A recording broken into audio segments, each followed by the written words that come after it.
Assalamualaikum warahmatullahi wabarakatuh. Welcome back my channel Pandai Football, channel informasi sepak bola. Terima kasih sudah hadir di channel saya tentang dunia sepak bola pastinya. Kali ini kita akan membahas hal-hal sepak bola terutama tentang pembinaan yang mungkin selama ini tidak banyak diketahui oleh para pemerhati atau para stakeholder di dunia sepak bola, terkhusus untuk anak-anak level usia. Seringkali kita melihat pembinaan level usia kita itu agak apa ya, rame tapi pelaku-pelaku di dalamnya seperti pelatih itu seperti kurang perhatian atau mungkin belum mengerti cara bagaimana sih sebenarnya sekolah sepak bola ini bisa diberdayakan menjadi sebuah bisnis. Kalau saya bilang no problem, why not, kenapa tidak gitu kan, karena sepak bola sendiri juga merupakan sebuah industri yang sangat luar biasa pada masa sekarang ini. Ada banyak faktor atau banyak hal terkait pembinaan usia dini yang kita perhatikan sudah sangat luas perkembangannya. Baik, pada kesempatan kali ini di video ini saya akan memberitahukan atau membagi tentang tata cara atau hal-hal yang bisa mendatangkan income bagi pelatih sekolah sepak bola ataupun pemerhati atau siapa saja yang mengelola klub-klub atau sekolah sepak bola yang ada di Indonesia, karena mungkin beberapa hal tidak dipahami atau mungkin lebih terfokus gimana caranya melatih dan melatih seperti itu, sehingga tidak ada eh, apa namanya peningkatan secara finansial.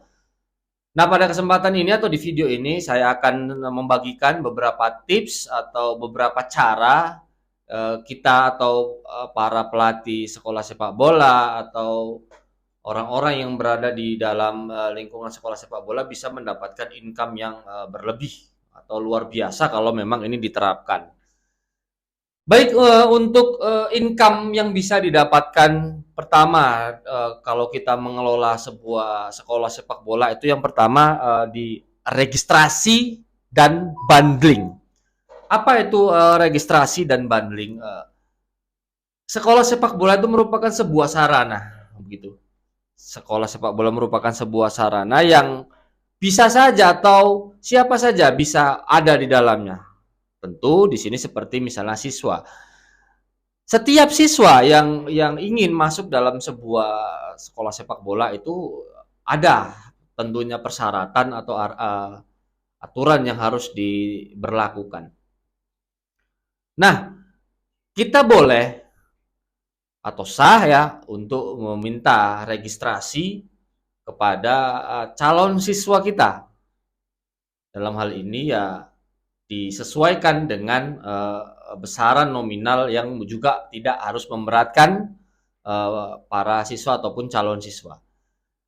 Pendaftaran menjadi siswa di sekolah sepak bola itu relatif, nanti tinggal ditentukan di daerah mana, itu disesuaikan saja nilainya berapa. Tidak hanya murni registrasi yang diterapkan dalam hal ini, tetapi dia bisa bundling dengan sebuah paket seperti misalnya baju, celana, kaos kaki sampai bola. Kenapa ini harus dibundling? Ya, artinya setiap siswa itu wajib memiliki bola, itu wajib karena apa? Resistensi untuk anak-anak dalam bermain bola itu kan harus tinggi dia. Jangan bolanya itu satu untuk semua. Ini akan sulit untuk meningkatkan passing anak-anak tersebut, kontrol anak-anak tersebut dalam bermain bola. Ini pasti akan menyulitkan kalau bolanya itu tidak satu-satu gitu. Jadi perlu anak-anak yang ingin ikut di sebuah sekolah sepak bola itu melakukan registrasi dan dia mendapatkan sebuah paket ya. Jadi dibundling dia oleh apa namanya peralatan latihannya, baju, celana, skin decker, kaos kaki dan bola. Nah, untuk modalnya ini kan tinggal disesuaikan di daerah masing-masing. Misal untuk peralatan jersey-nya itu dengan biaya yang mungkin tergantung daerah masing-masing. Misalnya satu setnya itu 100.000. Kemudian untuk bola itu untuk ukuran anak SSB itu mungkin di harga 50 sampai 70.000. Kemudian skin decker itu tinggal disesuaikan, nanti tinggal disesuaikan di toko sport gitu maksudnya. Jadi tinggal disamakan harga modal kita atau pengelola sepak bola tersebut disesuaikan dengan biaya registrasi. Jadi misal untuk satu anak itu bisa membayar 300 sampai 500.000 rupiah untuk registrasi dan mereka mendapatkan bundling baju latihan satu set, kemudian kaos kaki, skin decker dan bola. Itu mungkin tinggal disesuaikan saja nanti apa-apa saja yang bisa mendapatkan paket bundlingan. Jadi menjadi penting ketika siswa tadi mendaftar sehingga kita punya database. Sekolah sepak bola punya database. Jadi nanti ketika misalnya eh, anak siswa tadi mungkin berhalangan, kita bisa update melalui orang tua.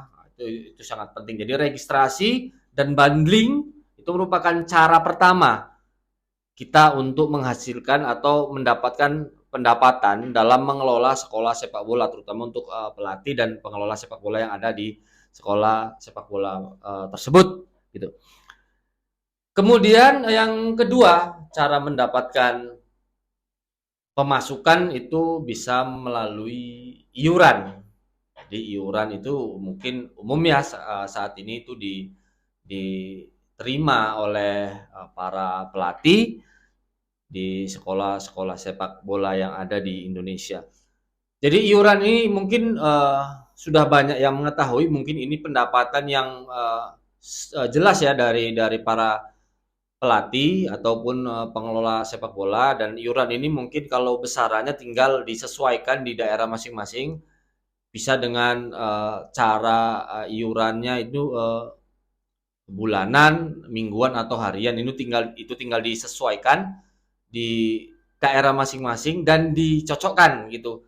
Berapa? Artinya juga tidak memberatkan siswa, orang tua siswa tentunya dalam hal ini. Dikarenakan iuran ini memang menjadi sangat penting karena ini untuk keberlangsungan sekolah sepak bola. Jadi kalau pelatih tadi tidak ada iurannya, ini akan sangat menyulitkan pastinya. Pasti pelatihnya agak nggak happy dalam melatih anak didiknya. Jadi iuran ini sangat penting. Jadi ada dua yang sudah saya sebutkan. Yang pertama itu tentang registrasi dan bundling. Kemudian iuran. Kemudian untuk sumber pendapatan pengelola sepak bola atau pelatih sepak bola itu menyiapkan atau menyediakan apa namanya ya?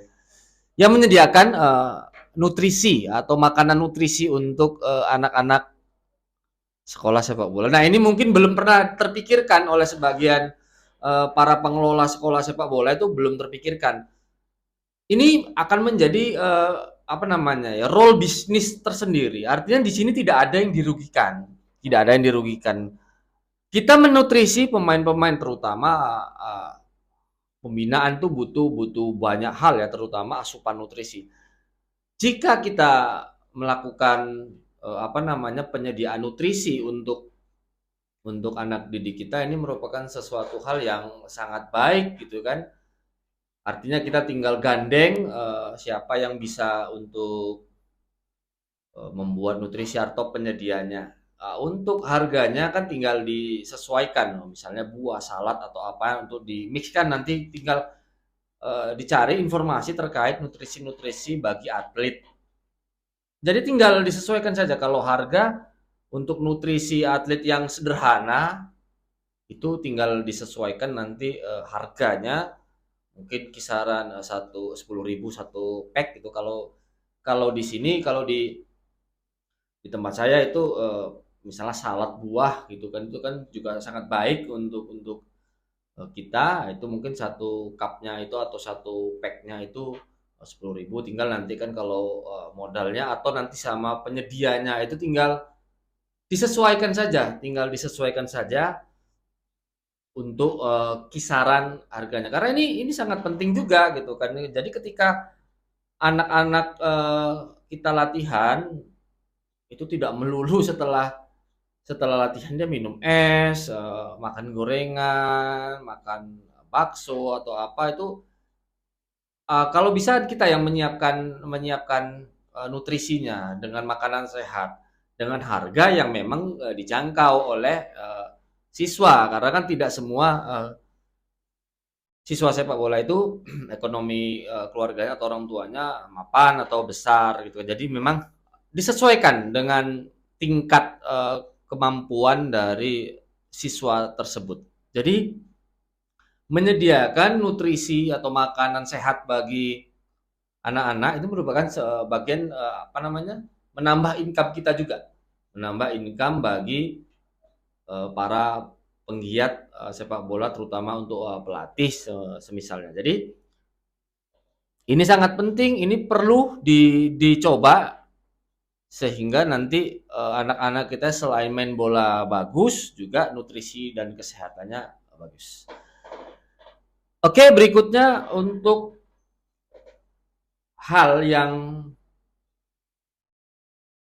menambah income itu bisa kita membuat sebuah event di luar sepak bola atau kita buat having fun. Jadi sekolah sepak bola itu tidak melulu cerita tentang sepak bola. Ada juga hal-hal mungkin psikologis atau kerja tim yang bisa dibuat oleh jajaran kepelatihan sekolah sepak bola. Misalnya mengadakan outbound. Itu tinggal disesuaikan biayanya, tidak terlalu mahal tapi sesuai, dan untuk pelaksanaannya tinggal diatur. Artinya jangan seakan-akan apa yang kita buat ini menjadi sebuah beban bagi orang tua siswa untuk kita melakukan kegiatan di luar sepak bola. Kita bisa buat having fun yang lain lah, misalnya buat outbound, kita bisa rekreasi dengan ya membuat suasana kekompakan di antara anak-anak sekolah sepak bola atau siswa-siswa sepak bola dalam hal ini, sehingga sepak bola itu tidak melulu itu saja. Jadi ada sebuah sebuah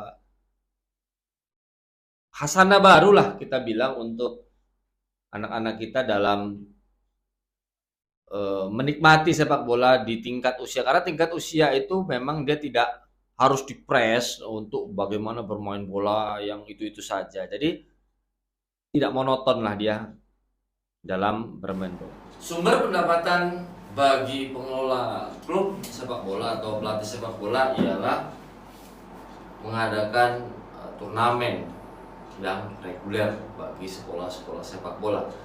Nah, ini mungkin juga sering diterapkan oleh para pengelola sekolah-sekolah sepak bola yang ada di Indonesia. Namun sepertinya harus dirubah polanya sehingga tidak dipaksakan kesannya anak-anak didik kita di sekolah sepak bola.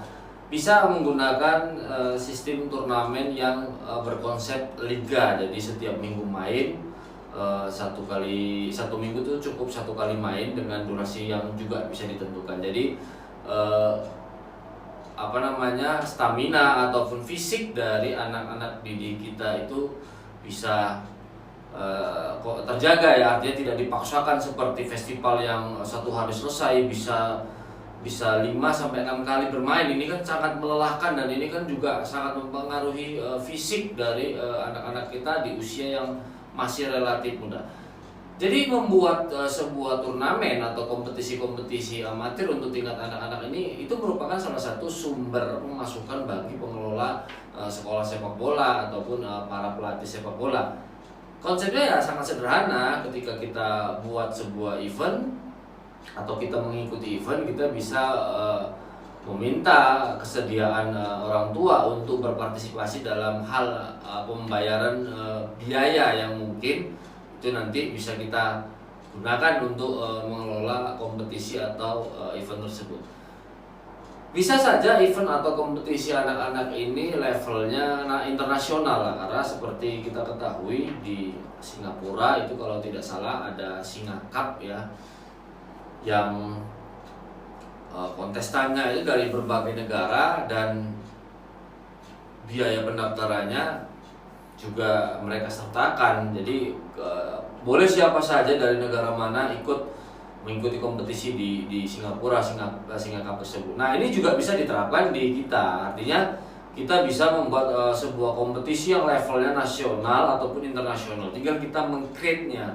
Jadi dengan mengadakan kompetisi-kompetisi ini kita juga bisa mendapatkan income dari pengadaan dari mengadakan kompetisi atau liga bagi anak-anak. Jadi ini konsepnya mungkin sudah banyak dipahami oleh para pemerhati dunia sepak bola. Jadi ini sangat perlu, saya anggap ini penting bagi para pelaku atau pelatih-pelatih sepak bola untuk menerapkan atau membuat sebuah turnamen yang reguler sehingga bisa diikuti oleh banyak peserta, dan ini juga bisa mendatangkan keuntungan tersendiri bagi pengelola sekolah sepak bola ataupun para pelatih sekolah sepak bola. Baik, untuk pendapatan berikutnya yang bisa didapatkan untuk pelatih sekolah sepak bola atau pengelola sepak bola itu dengan mengadakan private course. Jadi ketika misalnya kita punya 100 siswa, jadi kita juga bisa menawarkan ke orang tua siswa untuk membuat sebuah private course. Jadi bisa 5 sampai 10 siswa atau mungkin lebih yang dilatih di luar pelatihan yang reguler.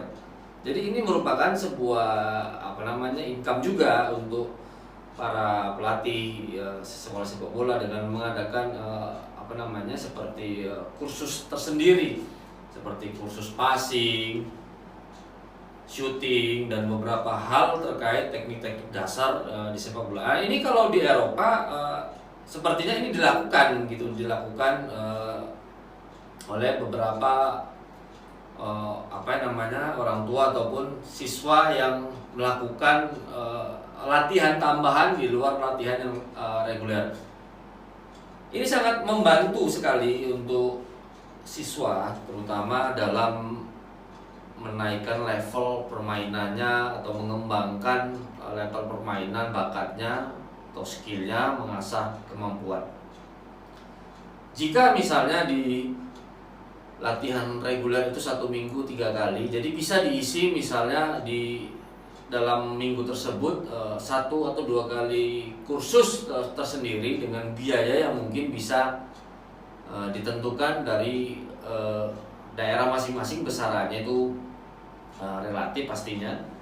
Ini merupakan sebuah tambahan lah pastinya bagi para pelatih atau penggiat sekolah sepak bola yang ada di Indonesia dengan mengadakan kursus-kursus private ya untuk melatih skill.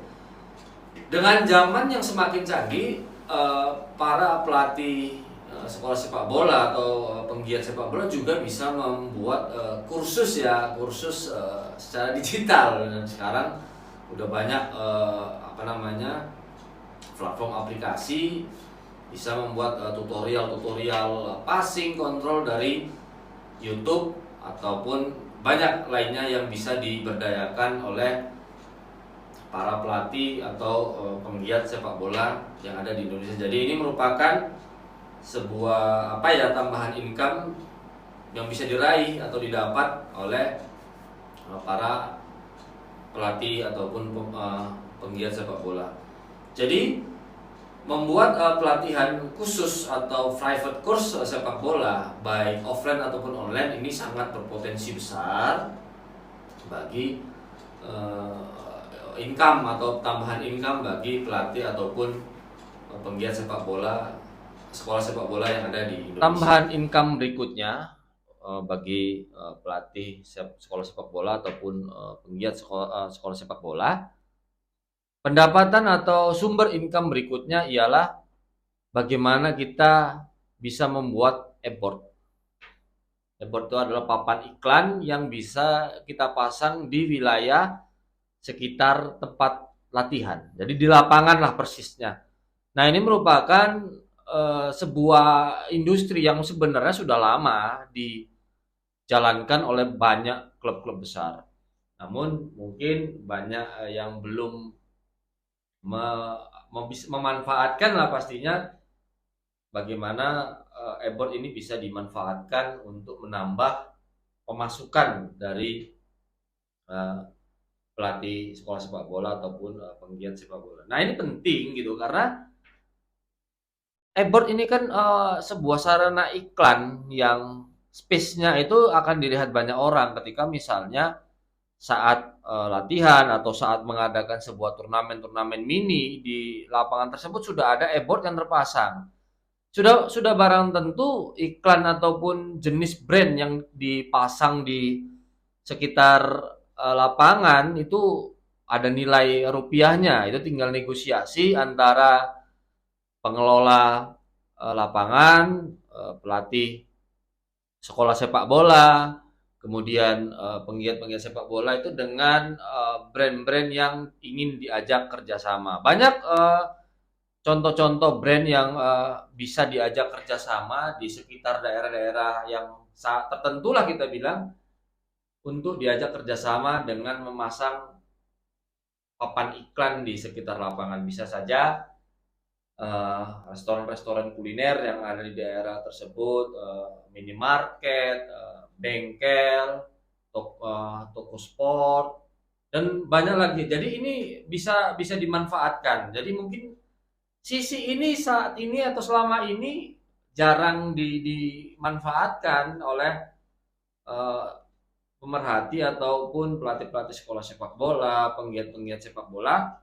Jadi kita tidak melulu mengharapkan income itu dari iuran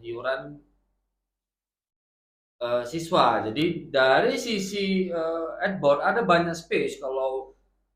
Kalau misalnya satu lapangan itu bisa full dengan ukuran misalnya 80 cm kali 6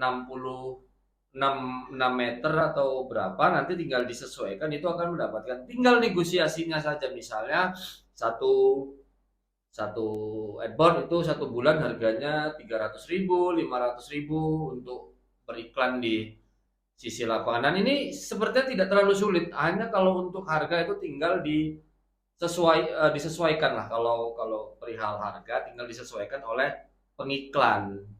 Pasti banyak lah produk-produk di daerah-daerah tertentu itu yang ingin promo. Apalagi kalau lapangan itu pada umumnya itu dikunjungi banyak orang, tidak hanya melulu sepak bola, banyak orang yang melepas penat juga di lapangan. Jadi ini bisa dimanfaatkan untuk menjual space e-board atau papan iklan di sekitar lapangan. Nah, ini sangat luar biasa sebenarnya potensi income-nya jika dimaksimalkan dengan baik. Saya rasa nggak harus ada turnamen, harus ada e-board. Tanpa turnamen pun kita bisa pasang e-board di sisi lapangan, kita bisa pasang banner ataupun billboard yang besar di area lapangan, itu sepertinya tidak ada masalah karena itu sesuatu yang bisa dimanfaatkan untuk dijadikan pundi-pundi ataupun sumber income bagi pelatih sekolah sepak bola ataupun penggiat sekolah sepak bola yang ada di Indonesia. Berikutnya untuk sumber pendapatan income yang berikutnya itu adalah dari sisi sponsorship.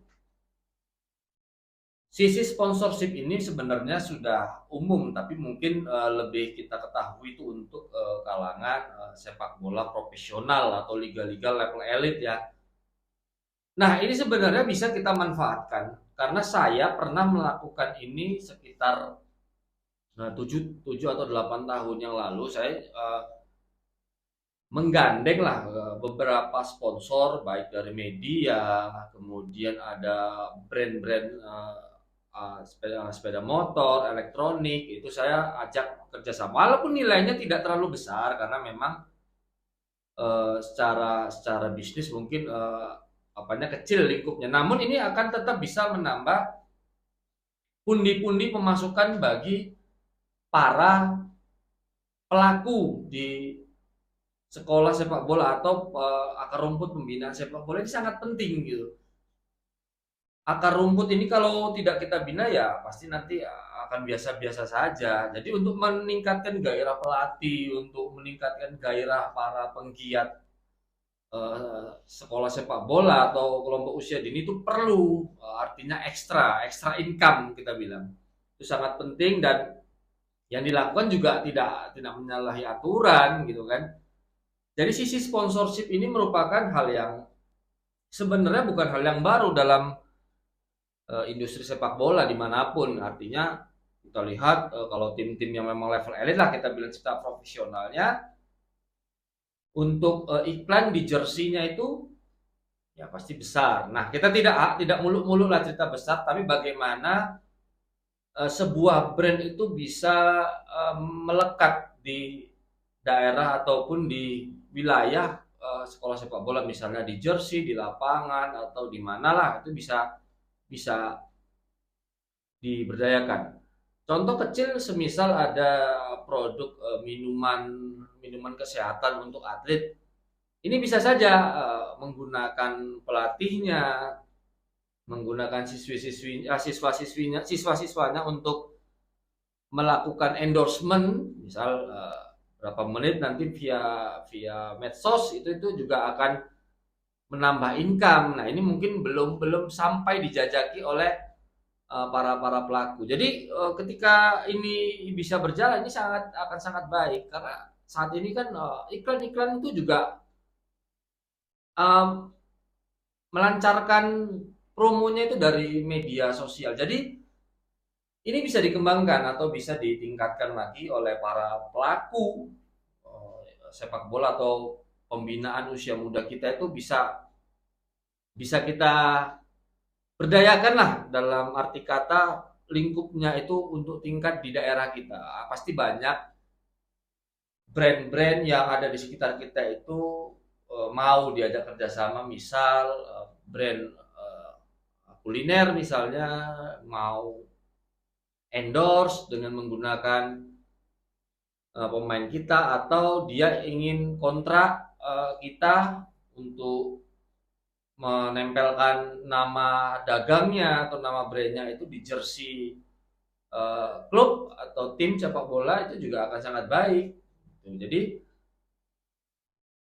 branding untuk sponsorship atau sponsorship dengan berbagai cara juga ini sangat akan membantu sekali bagi pemasukan para pelaku sepak bola. Ini sangat penting. Jadi perlu dipikirkan dari sekarang, membuat gagasan baru bagaimana kita bisa menghasilkan atau menambah income yang banyak kalau kita bilang. Jadi industri kalau saya bilang belum industri ya, karena sekolah sepak bola, artinya sekolah sepak bola ini kalau dikelola dengan baik akan mendapatkan income yang baik gitu.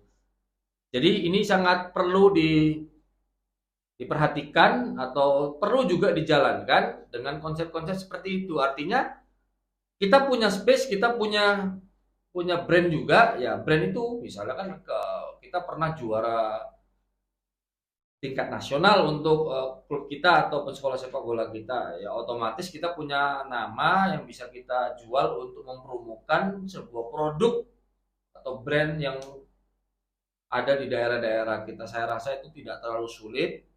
Kalau memang nilainya itu pasti relatif lah.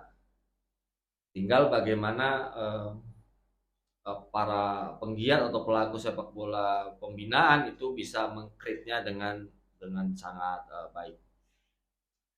Berikutnya nih mungkin yang terakhir, bagaimana kita bisa mendapatkan pundi-pundi ataupun sumber pemasukan atau income tambahan bagi pelaku sekolah sepak bola atau pembinaan itu adalah dari donatur. Nah, ini juga mungkin sering, cuman mungkin kesannya tidak reguler. Nah, ini sangat penting menurut saya karena pada prinsipnya donatur itu harus diikat, harus terikat. Misalnya dia bisa membantu untuk membiayai klub atau sekolah sepak bola itu misalnya 1 tahun. Dia bantu berapa, dia dengan sistem bagaimana cara membantunya bulanan atau sekaligus, ya itu tinggal dinegosiasikan atau dibicarakan. Jadi ini sangat penting gitu kan, karena kalau tidak ada donatur biasanya tim-tim sepak bola amatir itu juga tidak bisa berjalan dengan baik. Artinya tidak bisa kita hilangkan juga peran donatur dalam dunia sepak bola, apalagi kita masih amatir, itu masih sangat sangat besar. Kalau saya bilang, kalau kita lihat secara langsung itu memang peran donatur ini sangat sangat vital dalam industri sepak bola ataupun di proses pembinaan sepak bola. Jadi donatur dalam hal ini itu sangat diperlukan sehingga kita bisa menambah pastinya income dari dunia sepak bola ataupun proses pembinaan usia dini. Jadi itu beberapa sumber pendapatan apa namanya untuk pelatih sekolah sepak bola atau penggiat-penggiat sepak bola yang mungkin saat ini atau selama ini itu belum diketahui oleh para pelatih sekolah sepak bola ataupun penggiat-penggiat sekolah sepak bola yang ada di Indonesia. Mungkin yang saat ini yang selalu terpikirkan income-nya itu ataupun pemasukan bagi pelatih itu dari iuran. Nah, sementara tadi sudah saya jelaskan beberapa sumber ya untuk mendapatkan income itu tidak melulu dari iuran, walaupun iuran itu merupakan salah satu sumber ya yang ada di dalam itu di proses pembinaan. Jadi ada 9 sumber kalau kita rangkum tadi, saya review kembali. Yang pertama itu registrasi dan bundling. Nah, ini sangat penting ya, artinya ketika registrasi kita murid atau siswa baru itu akan memberikan pembayaran dengan kita berapa nanti tinggal ditentukan, namun tidak melulu mereka bayar, tapi kalau bisa kita sekalian bundling ya. Bundling itu kita menjual apa namanya alat-alat latihan yang bisa digunakan seperti baju, celana, stokin, skin decker sampai bola. Nah, ini sepertinya umum atau mungkin tas, tinggal disesuaikan. Jadi ketika mendaftar sekian, artinya siswa itu mendapatkan bundling yang sesuai gitu. Jadi kalau misalnya satu pendaftaran itu 500.000 kita bilang, nah itu tinggal diberikan apa namanya bundling ataupun paket berlatih yang sesuai gitu. Jadi ini kan tidak akan merugikan pihak manapun gitu kan. Artinya orang tua juga paham tentang apa yang mereka keluarkan, dapat baju, dapat celana, kaos kaki, terus tokin, dapat skin decker sampai bola. Nah, kalau untuk budgeting untuk mengadakan itu kan bisa diketahui oleh masing-masing sekolah sepak bola di daerah masing-masing tentunya berapa untuk membuat uh, atau untuk menyediakan paket tersebut lah gitu ya. Kemudian yang kedua itu ialah iuran. Ya, iuran itu sudah mungkin ini umum ya. Kalau tentang iuran tinggal disesuaikan berapa tarif yang akan dibebankan oleh sekolah sepak bola tersebut ataupun penggiat sepak bola atau klub sekolah sepak bola. Nilai itu relatif, tinggal nanti bagaimana tingkat apanya ya, tingkat levelnya. Sistemnya juga fleksibel, bisa bulanan, mingguan atau harian. Nah, ini mungkin sumber pemasukan yang kedua. Kemudian yang ketiga itu adalah penyediaan nutrisi atau mengadakan makanan-makanan untuk atau menjual ya, menjual makanan kesehatan yang murah-murah ya, atau murah meriah kalau kita bilang untuk para atlet. Jadi ini kan mungkin belum pernah selama ini. Kalau latihan sekolah sepak bola itu biasanya anak-anak itu juga punya uang saku yang setelah latihan bola nanti dia beli es, beli gorengan, beli bakso atau ya semacam makanan-makanan instan cepat saji. Nah ini kan kalau dikelola atau dikoordinir kan juga tidak ada salahnya. Mungkin bahkan berimpact besar bagi income, bagi pendapatan sekolah sepak bola. Jadi saya kira ini perlu dikelola tinggal di manajemen ini nanti misalnya sekolah sepak bola itu ataupun klub itu bekerja sama nanti dengan penyedia pembuat makanan nutrisi atau makanan kesehatan untuk anak-anak. Nah ini saya pikir ini income-nya bagus ya kan, income-nya luar biasa karena ini juga menambah income pastinya dan ini tidak menyalahi aturan, kita tidak ada yang dirugikan. Jadi ketimbang anak-anak itu jajan di luar kontrol kita, jajan sembarangan yang juga pasti akan berdampak buruk pada tubuhnya, bagus kita menyediakan makanan kesehatan ataupun makanan atlet dengan harga yang terjangkau pastinya. Nah itu kan tinggal searching nanti di Google atau di apa tentang makanan-makanan yang bisa diberdayakan.